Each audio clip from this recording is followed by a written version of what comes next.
Arrhenius equation क्या होता है बेस्ट है, ठीक है। तो इसके अकॉर्डिंग पहले तो आप लिखेंगे कि डेफिनेशन क्या होता है। आर्हेनियस नियम के अनुसार, आर्हेनियस नियम के अनुसार अभिक्रिया का वेग स्थिरांक,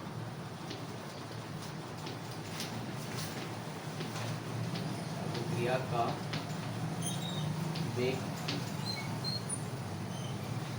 अभिक्रिया का वेग स्थिरांक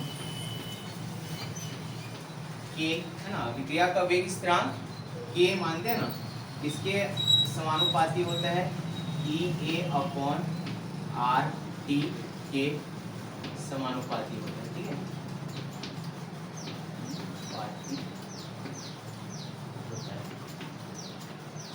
ये क्या होता है बताया था, कौन सा एनर्जी है वो, एक्टिवेशन एनर्जी है ना, सक्रियण ऊर्जा। तो आर्हेनियस नियम के अनुसार अभिक्रिया का जो वेग स्थिरांक होता है के E⁻⁻⁸ के क्या होता है, समानुपाती होता है। इस कंडीशन में हम यदि समीकरण बनाएं तो के समानुपाती या प्रोपोर्शनल टू क्या हो जाएगा, E⁻⁻⁸ ये पावर में है ना, ये घात रूप में है, इसके साथ में नहीं है, थोड़ा ऊपर लिखना। अब हम समानुपाती को हटाएंगे तो हम क्या करेंगे, एक नियतांक लेंगे। तो यहाँ पे नियतांक हम क्या ले रहे हैं, ए ले रहे हैं, ठीक है। तो ए ई माइनस क्या हो जाएगा, E/A/RT, ठीक है। यहाँ तक समझ में आया। अब दोनों पक्षों में हम क्या करेंगे, लॉग, लघुगणक लेने पर ऐसे बोला जाता है लॉग लेंगे, है ना, दोनों पक्षों में, ठीक है। तो दोनों पक्षों का लघुगणक, दोनों पक्षों का लघुगणक करने लेने पर, तो इस कंडीशन में क्या हो जाएगा, ये log E के होगा यहाँ पे ना, और ये क्या हो जाएगा log E A है ना इंटू E⁻⁻⁸RT। अब लघुगणक के फॉर्मूले से यदि इस फॉर्म में रहता है तो हम उसको क्या लिखते हैं, अलग अलग टर्म में डिवाइड हो जाता है ना, इनटू फॉर्म में रहता है तो क्या हो जाता है, माइनस फॉर्म में, तो ये हो जाएगा log E के बराबर हम इसको लिख सकते हैं log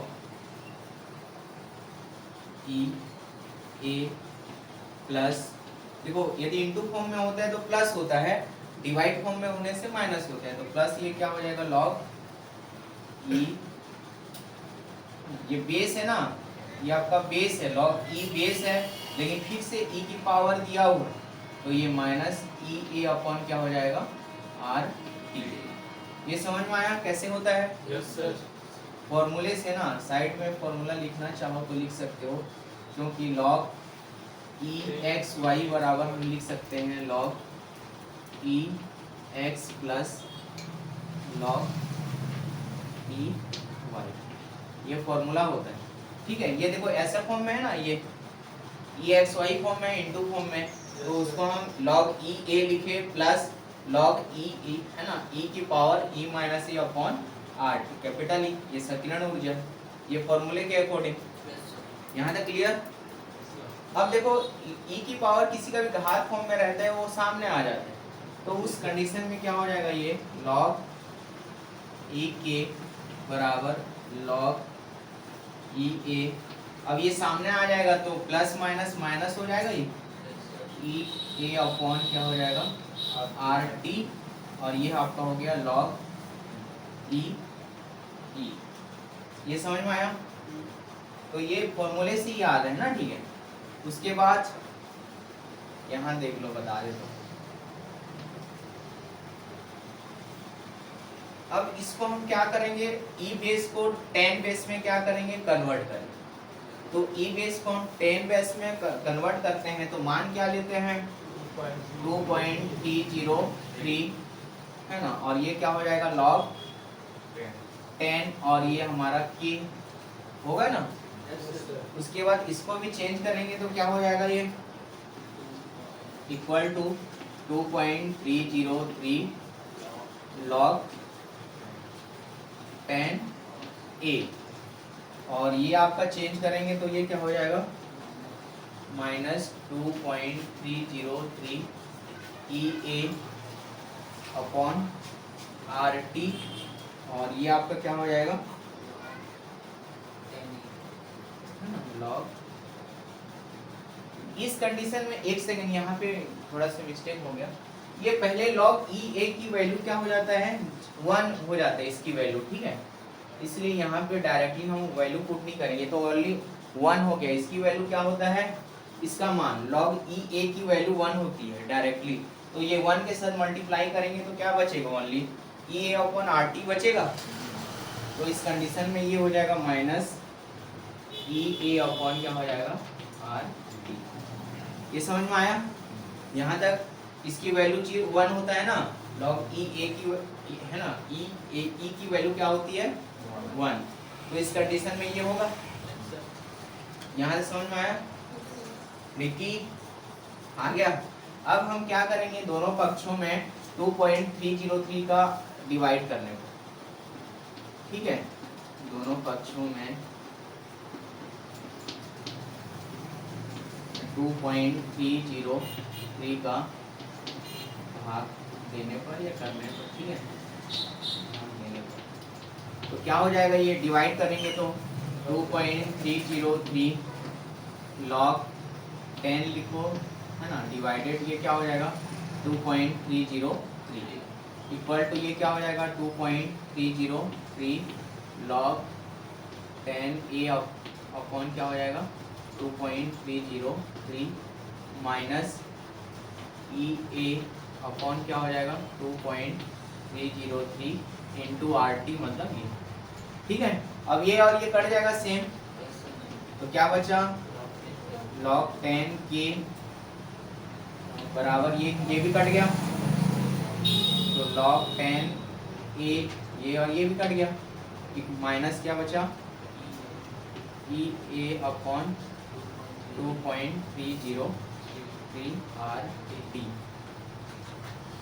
इसी को ही तो आर्मीनियस इक्वेशन बोला जाता है, ठीक है, इसी को ही क्या बोला जाता है आर्मीनियस इक्वेशन, ठीक है, बन जाएगा। तो यहाँ पे लिख लेना है ना, इसे ही आर्मीनियस इक्वेशन कहा जाता है, इसे ही आर्मीनियस, मिटा देता हूँ ये फॉर्मूला को, मिटा दूं क्या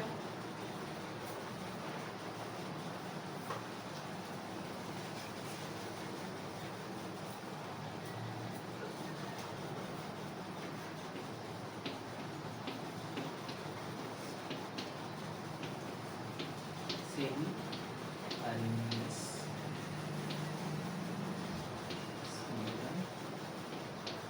कहते हैं,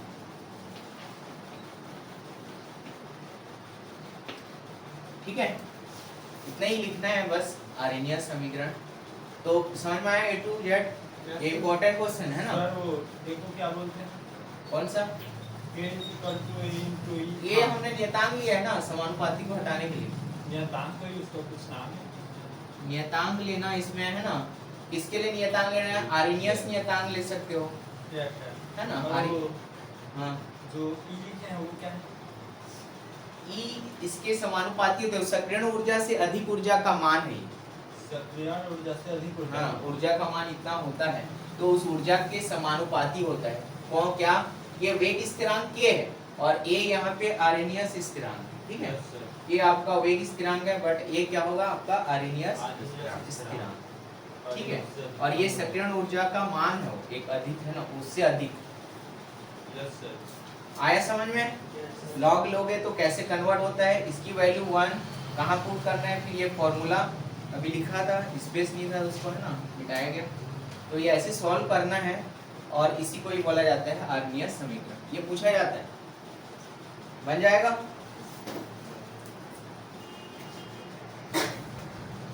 अब देखो ये तो आर्मीनियस इक्वेशन समझ में आ गया है ना, इसमें टेम्परेचर क्या है इक्वल है T मतलब टेम्परेचर, तो यदि हम बोलेगा है ना आर्मीनियस समीकरण का मान याद कीजिए किसके लिए, विभिन्न तापों के लिए, अलग अलग तापों के लिए, तो उस कंडीशन में आप क्या लेंगे इसको बता दे रहा हूँ, ठीक है।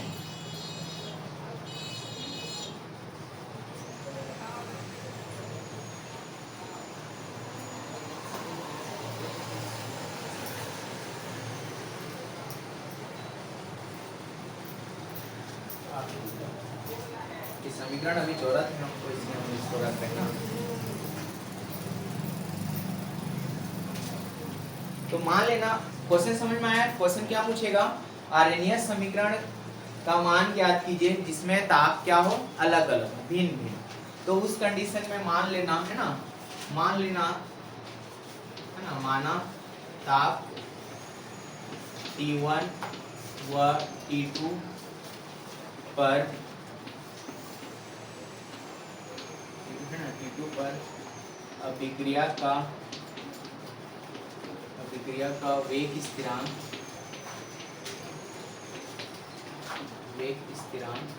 K1 व K2 हो, K1 और क्या है K2, माना ताप T1 व T2 पर अभिक्रिया का वेग स्थिरांक T1 व K2 है।